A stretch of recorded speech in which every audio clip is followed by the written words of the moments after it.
Combinations. In this lesson, we'll learn how to use combinations to count possibilities. Combination just means a selection of objects where the order in which the objects are chosen is not important. Compared to permutations, order matters. And let me illustrate a scenario for you in which order does not matter. So let's take a basketball league, okay, for example. Again, it has 5 teams, and 2 of the teams are chosen to play one another. And how many different possible matchups are there?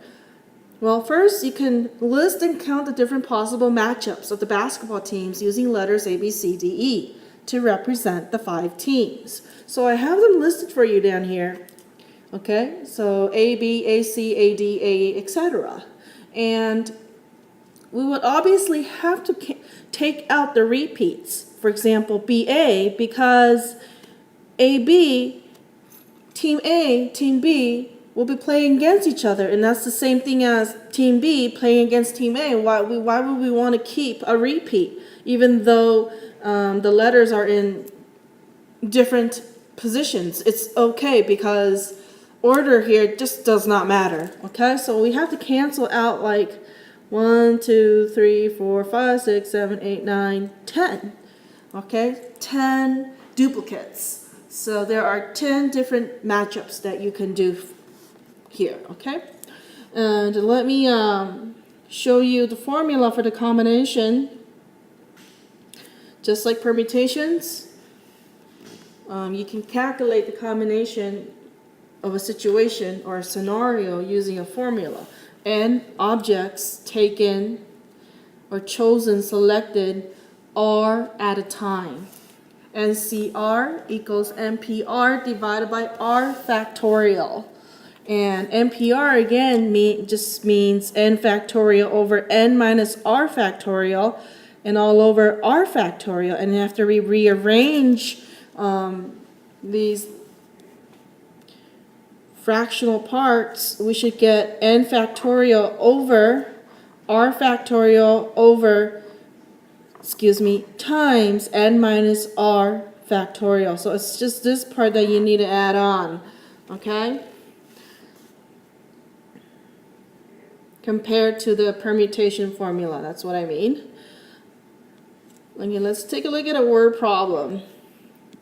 Book reports. You need to write 4 book reports for your English class. Your teacher gives the class a list of 7 books from which to choose. So again, a key word here that tells you that this is a combination problem is the word choose.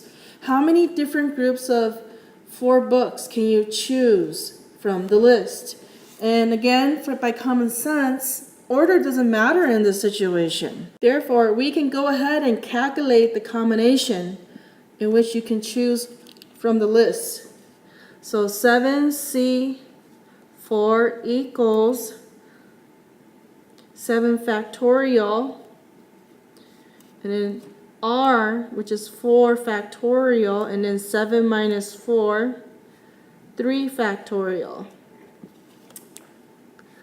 Okay, we can go ahead and do 7 times 6 times 5 times 4 factorial, stop here, so I can cancel it out with 4 factorial and be left with 3 factorial, which is 3, 2, 1, and cancel with the 4 factorial, and I can simplify 3 with 6, so 6 divided by 3 is 2. I can cancel 2 again, and then 7, we're left with 7 and 5, and then you take the product of that, which is 35. Okay, so there's 35 different groups of 4 books in which you can choose from the list. Okay, choosing between permutations and combinations. Tell whether the possibilities can be counted using permutations or combinations. So you need to be able to read a word problem and be able to tell the difference. Okay, when does order matter? When does order not matter? Okay, part A. There are 30 dogs in a dog show. Blue ribbons are awarded to the top 3 dogs. How many different groups of dogs can receive blue ribbons? As you can see, there's only one type of blue ribbons. And if you use some logic here, it really doesn't matter which 3 dogs receive the 3 blue ribbons. And order just doesn't matter. So we would want to use combinations in this case, and you can simply write C for combination. And for part B, there are 30 runners in a cross-country race. How many different groups of runners can finish first, second, and third? As you can see, you have 3 different places. Okay, 3 different winners. So this scenario, order matters. Okay, the order in which these runners finish matters. Permutation. Okay, let's take a look at finding the probability using combinations. So it's a probability problem involving combinations. Marbles. You have 10 marbles in a bag. Each marble is a different color, including red, blue, and green. You have you draw 3 marbles at random. Draw here does not mean taking a colored pen and you start drawing. Draw means you put your hand in the bag and then you take out 3 marbles at random, okay? And find the probability that you draw a red, a blue, and a green marble. Okay, so in this case, order really doesn't matter, so we have to use combinations. 10C3. And then 10 factorial over 3 factorial, 10 minus 3, 7 factorial. Okay, so 10, 9, 8, we'll stop at 7 factorial. Okay, I could cancel that out with 7 factorial in the denominator. Why did I choose 7 factorial? It's because I want to get rid of difficult big numbers, okay? Big factorials. And work with smaller ones. 3, 2, 1. I could simplify 3 with 9. I could simplify 2 with 8.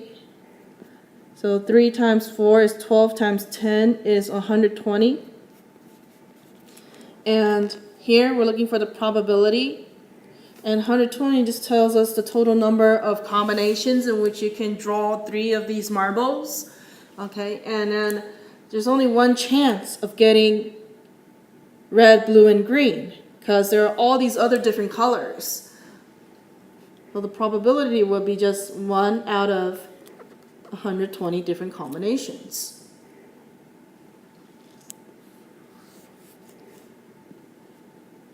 Okay, let's take a look at another example.